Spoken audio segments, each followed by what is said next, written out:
things off with the insane sports news from this weekend. The LA Dodgers signed superstar Shohei Ohtani to the biggest contract in all of sports history, $700 million. Wild, right? That is $1 for every minute it takes to watch one single baseball game. And also, let me just say, it is so great that Asian kids have another athlete to look up to. Am I right? But let's acknowledge it's also a lot of pressure. Dad, I got 100 on my chemistry test, but only 80 on your fastball. Go outside and practice. But look, as crazy as this is, there was another sports story that might be even more shocking. Buffalo Bills head coach Sean McDermott is addressing old comments about the 9/11 terrorists being a model for teamwork. They were brought to light by an independent journalist. The report said at a team meeting in 2019, quote, he cited the hijackers as a group of people who were all able to get on the same page to orchestrate attacks to perfection. McDermott says now that he never should have mentioned the hijackers. He says his original intent was to use the attacks to encourage the team because the events were so easily recognizable. I think this football coach may have taken the wrong lesson from 9/11. Like, when we said never forget, we didn't mean Al-Qaeda's teamwork. Although, to be fair, this is not something you ever expect to hear from a football team. I mean, maybe a scumbag football team like the Eagles, but not a respectable franchise like the Bills. Although, look, if we're giving Coach McDermott the benefit of the doubt, he didn't give the most inappropriate pep talk I've ever seen.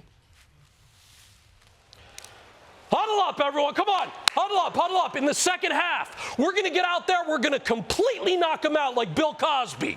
I want you to end them like O.J. ended his marriage. Our offense is going to be like mass shootings in America. They'll give up on even trying to stop us. On three, clear eyes, full hearts. Epstein didn't do it.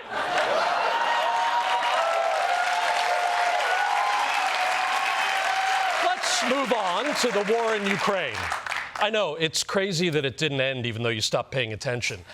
But the money the U.S. is sending Ukraine for the war is about to end, which is why their president is coming to see if there's any more cash lying around. President Zelensky will make another trip to the U.S. this week as Congress and the White House are at odds over funding the war-torn country. But here's the problem. Congress seems to be at a stalemate over sending much-needed aid to this country. With just a few days left before the Hill wraps up for the year, Democrats hope to pass a bill that would provide funding for both Ukraine and Israel. But Republicans refuse to sign off on it because it does not include their proposals to enhance border security and stem migration. We're obviously deeply concerned about this.